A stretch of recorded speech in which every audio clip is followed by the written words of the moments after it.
बिस्मिल्लाहिर्रहमानिर्रहीम। आज की जो प्रेस टॉक है ये बेसिकली दो बातें जो है वो हमने ब्रीफ़ करनी है तमाम मीडिया में हमारे दोस्तों को और आवाम को कि मुहर्रम हमारे आ चुका हुआ है और 9वीं और 10वीं मुहर्रम कोयटा के लिए बहुत सेंसिटिव होती है। इसमें मेनली हमारे दो किस्म के इंतज़ामात हैं। एक हमारे सिक्योरिटी के इंतज़ामात हैं क्योंकि इस दफ़ा सिक्योरिटी थ्रेट बहुत हाई है और काफ़ी कंफर्म न्यूज़ है कि किसी जगह से एक तश्कील जो है वो आई हुई है। दाइश भी एक्टिवेटेड है और भी जो टेररिस्ट ऑर्गेनाइजेशन हैं सेपरेटिस्ट्स उनका भी प्लान है कि कोई ना कोई वो मुहर्रम में इवेंट करना चाह रहे हैं। तो एक तो ये सिक्योरिटी के इंतज़ामात हैं, उसके अलावा शहर की जनरल सफाई के ऊपर, रूट की क्लियरेंस के ऊपर, जहाँ जहाँ से जुलूस गुजरते हैं, जहाँ जहाँ उन्होंने जाना होता है उसके ऊपर हमने काफ़ी सारे काम किए। तो पहले हम सिक्योरिटी के इंतज़ामात आपको बता देते हैं कि इस टाइम पर पूरे कोयटा के अंदर तकरीबन 5000 से ज़ायद पुलिस के, लेवीज़ के, एफसी के, इवन आर्मी को भी रिक्विजिशन किया गया है और उनकी ड्यूटी पूरे कोयटा में लगा दी गई है। इस टाइम पूरे कोयटा में 1000 से ज़ायद कैमराज जो हैं वो इंस्टॉल कर दिए गए हैं और उसकी फ़ीड हर जगह प्रोवाइड की जा रही है। नाकाजात हमने इंक्रीज़ कर दिए हुए हैं, जगह जगह स्नैप चेकिंग की जा रही है। कॉन्टीन्यूसली हमने इंटेलिजेंस बेस्ड ऑपरेशंस किए हैं और उसमें 15 से 20 के करीब मशकूक अफराद जो हैं उनको हम तफ्तीश के लिए लेके जा चुके हुए हैं। और ये हमारी एक्टिविटी कंटिन्यू रहेगी, पूरे मुहर्रम के महीने में रहेगी जब तक अरबाइन के अंदर हमारे ज़ायरीन की नेक्स्ट मूवमेंट नहीं होती। कोयटा के अंदर रेड अलर्ट भी रहेगा, एमरजेंसी भी रहेगी और हॉस्पिटल्स को भी हमने अकॉर्डिंगली हेल्थ के को भी बता दिया है कि वो 9वीं और 10वीं मुहर्रम में अपनी छुट्टियां कैंसिल करेंगे और मौजूद रहेंगे ड्यूटी के ऊपर। ट्रॉमा सेंटर भी 9वीं और 10वीं को हम मोबाइल सर्विसेज भी बंद कर रहे हैं और इंटरनेट सर्विसेज भी बंद कर रहे हैं।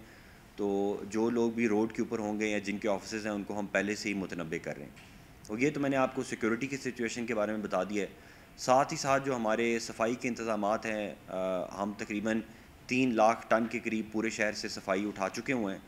लेकिन क्योंकि ये सफाई का सिस्टम जो है इससे पूरी तरह से अवाम सेटिस्फाइड नहीं है, तो इस पे यही डिसाइड हुआ है कि हम सरकारी जो हमारा सैनिटेशन का निज़ाम है उसको हम प्राइवेटाइज़ करें, जैसे कि मुल्क के बाकी बड़े शहरों में। तो अल्हम्दुलिल्लाह उसका सारा पेपर वर्क कंप्लीट कर लिया है, अप्रूवल्स हो गई हैं, टेंडर्स हो चुके हुए हैं। तो इंशाल्लाह मुहर्रम के फ़ौरी बाद हम अपने प्राइवेट सेक्टर को हैंड ओवर कर देंगे और प्राइवेट सेक्टर शहर की हद तक जो डिस्ट्रिक्ट काउंसिल्स के अलावा का हमारा ज़िला है उसको हम हैंड ओवर कर देंगे प्राइवेट कॉन्ट्रैक्टर के पास और वो अगले 10 साल तक जो कोयटा के तमाम सफाई के मसाइल हैं उनके ऊपर वो काम करते रहेंगे, जिसमें नाला की डीसिल्टिंग भी है, सीवरेज का काम है, अवेयरनेस कैंपेन्स हैं और सफाई का सारा काम है। तो ये हमारा एक तरह से सफाई के ऊपर हमारे इंतज़ामात हैं। इसके अलावा हमारे जो रूट के ऊपर हमारे जो मेन एरिया से गुज़रता है, जिसमें मिज़ान चौक भी आता है, सिटी एरिया भी आ जाता है और ऊपर से होके अलमदार रोड तक ही हमारा जुलूस चलता है। तो उस रोड पे जितने पॉट होल्स के काम थे वो हमने स्टार्ट कर दिए हुए हैं और आज रात इंशाल्लाह अगले 4-5 घंटे तक वो काम हम बंद करेंगे, क्योंकि उसके बाद रूट जो है वो बॉम्ब डिस्पोजल स्क्वाड के हवाले कर दिया जाएगा ताकि वो अपनी रूट क्लियरेंस करें। तो आज रात तक हमारा स्ट्रीट लाइट्स का काम भी कंप्लीट हो जाएगा, आज रात तक रूट की क्लियरेंस का काम कंप्लीट हो जाएगा, पॉट होल्स को क्लियर कर दिया जाएगा और जहाँ जहाँ कचरा, गारबेज या कोई चीज़ है उसको ख़त्म किया जाएगा। आज मेरा भी विज़िट है और कल या परसों किसी टाइम पे चीफ़ मिनिस्टर साहब जो हैं वो भी रूट का विज़िट करेंगे। सेफ़ सिटी प्रोजेक्ट हमारा 100% अभी अल्हम्दुलिल्लाह काम कर रहा है। शहर की जितनी लाइव फीड्स हैं वो हमारे पास आ रही हैं। शहर के अंदर जो धरने की सूरत हाल थी उसमें भी हमारे कामयाब मुज़ाकरात हुए हैं। मिनिस्टर्स की कमेटी उसमें इन्वॉल्व थी और अल्हम्दुलिल्लाह इस टाइम पर शहर में तमाम रोड्स खुली हैं और कोई भी रोड ब्लॉक नहीं है और हम उम्मीद करते हैं कि अगले 2 दिन खैर खैरियत से गुजर जाएंगे। बहुत शुक्रिया। सर, गुज़िश्ता साल इलाके में कुछ निज़ाम बेहतर नहीं था जिससे एक वाक़या भी पेश आया था, तो इस बार कैसे आप बता तो रहे हैं, पिछले बार भी सिर्फ प्रेस कॉन्फ्रेंस हुई लेकिन वहीं की लाश तो हम चले, तो इस बार आप क्या कहते हैं कि निज़ाम मुकम्मल होंगे, जी वो भी उसमें जी। नहीं होंगे?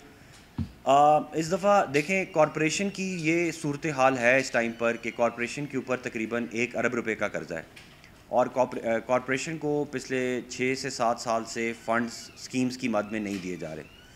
अब असूली तौर पे पूरे पाकिस्तान में बाकी कॉरपोरेशन जो हैं वो अपना टैक्स खुद जनरेट करती हैं, उस टैक्स से जो पैसा इकट्ठा होता है उसी से शहर की फलाह बहबूद खूबसूरती का काम किया जाता है। तो अब हम टैक्स को इम्प्रूव कर रहे हैं अल्हम्दुलिल्लाह। अभी 1 महीने के अंदर हमने तकरीबन 30 लाख के करीब टैक्स जो है कुछ फ़ाइन्स की मद में, कुछ और रोड कटिंग की मद में, हम कुछ ना कुछ और इस तरह कोई बोर्ड्स के ख़िलाफ़ हमने एक्शन किया है। इश्तिहारात की मद में हमने 30 लाख रुपये इकट्ठा किया और उसी बजट के अंदर रहते हुए हम शहर की स्ट्रीट लाइट्स पे भी काम कर रहे हैं और पॉट होल्स पे भी काम कर रहे हैं। जो हमारे साथ शिया काउंसिल वाले थे उन्होंने कहा था कि हमें 150 के करीब सर्च लाइट्स दें, लेकिन क्योंकि वो हमारा बजट अलाउ नहीं कर रहा था तो हमने 60 के करीब उनको जंगी चौक के ऊपर 60 के करीब हमने स्ट्रीट लाइट्स अरेंज कर दी हैं और इंशाल्लाह आज की रात तक हमारी स्ट्रीट लाइट्स फुली फंक्शनल होंगी।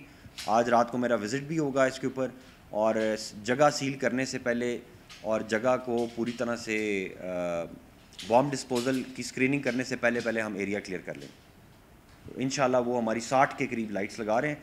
उनकी डिमांड 150 थी, वो हम पूरी नहीं कर सकते, हमारे पास फंड्स नहीं है, लेकिन हमने 60 पूरी कर दी तो वो एक मसला हमारा हल हो जाएगा। वो आज रात लग जाएंगी जी।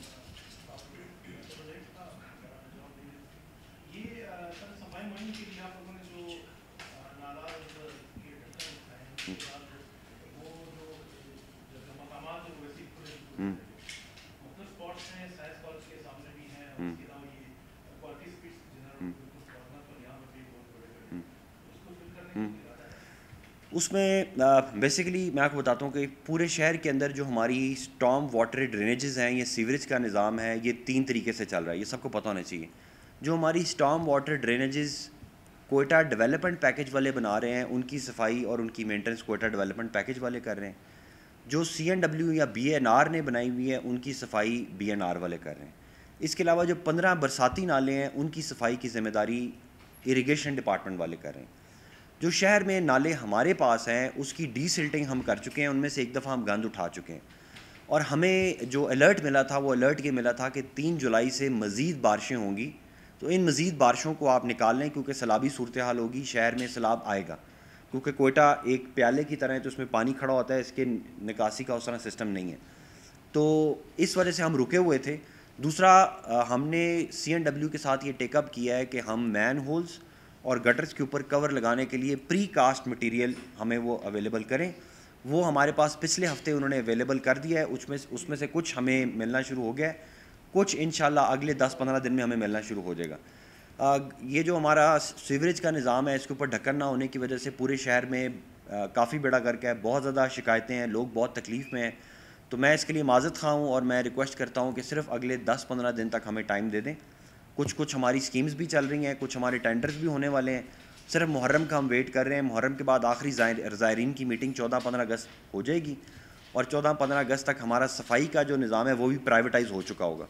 तो हम टोटली फोकस करेंगे स्ट्रीट लाइट्स, बिल्डिंग कंट्रोल्स और शहर के सीवरेज के निज़ाम को इम्प्रूव करने के लिए। और ये जो सीवरेज का निज़ाम है ये एक फील्ड मॉडल है कि आप ज़मीन खोदें, उसके ऊपर ओपन में वो चल रहा हो, उससे शहर में बीमारियाँ होती हैं और उसकी वजह से जो ताजर हजरात हैं वो भी अपना सारा कचरा हमारे स्टॉर्म वाटर या सीवरेज की ड्रेन में फेंक देते हैं। तो इसके ऊपर पाइपिंग का निज़ाम होना चाहिए, इसके ऊपर काफ़ी हद तक हम प्लान कर चुके हैं। इंशाल्लाह सिर्फ 10-15 दिन और इंतज़ार होगा, उसके बाद ये बेहतर हो जाएंगी चीज़ें। अच्छा सर, ये फायर स्टेशन का बहुत बड़ा मसला है, हज़ारगंजी में भी आग लगती है, यहाँ से जब गाड़ी वहाँ तक पहुँचती है तो उसे 30 मिनट भी लग सकते हैं, तो आग 2 मिनट में कहाँ से कहाँ पहुँचेंगे सर? फायर स्टेशन के हवाले से हज़ारगंजी में फ़ायर स्टेशन अप्रूव हो गया। 2 जगह हमें हुकूमत ने अवेलेबल कर दी हैं। एक हज़ारगंजी के ट्रक अड्डे के अंदर पूरी बिल्डिंग है, वो हमारे हैंड ओवर कर दी गई है। उस बिल्डिंग, क्योंकि वो बिल्डिंग 30 साल पुरानी है, उसके अंदर ना बिजली है, ना पानी है, ना कुछ है। उसके ऊपर QDA को डायरेक्शंस दे दी गई हैं, रिटन डायरेक्शंस हैं, वो हम आपसे शेयर भी कर देते हैं, जिसमें चीफ मिनिस्टर साहब ने QDA को, डेवलपमेंट अथॉरिटी को कहा ये बिल्डिंग रेडी करके हवाले कर दें फायर स्टेशन के और फायर स्टेशन वहाँ पे इस्टेब्लिश कर दें। दूसरी, हज़ारगंजी में जो हमारा बस टर्मिनल है वहाँ पर भी हमारे पास जगह अवेलेबल है, हमारे ट्यूबवेल्स भी लगे हुए हैं। फ़िलहाल वहाँ से हम पानी भरेंगे और QDP का फायर स्टेशन जो है वो 10 मुहर्रम के बाद उसके ऊपर जैसे ही QDP हमें हैंडल करेगा, QDA वाले, हम उसको फंक्शनल करेंगे। ना सिर्फ ये बल्कि कल 2 दिन पहले कुचलाक में भी आग लगी और वहाँ पर भी हमारी गाड़ी जो है 2.5 घंटे बाद पहुँची।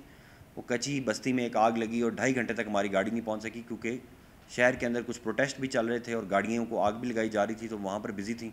तो कुचलाक के अंदर भी हमें वहाँ के MPA ने अपनी जगह स्टेट को देने पे राज़ीनामा कर लिया है। आज हमारी पहली कोऑर्डिनेशन उनके साथ हो गई है। इंशाल्लाह थोड़ा सा बजट लगा के हम 5 to 6 मिलियन रुपीज़ के अंदर कुचलाक के अंदर भी दूसरा फायर स्टेशन बनाने जा रहे हैं। तो ये 2 मसले इंशाल्लाह ये अगले महीने के अंदर अंदर हम हल कर देंगे।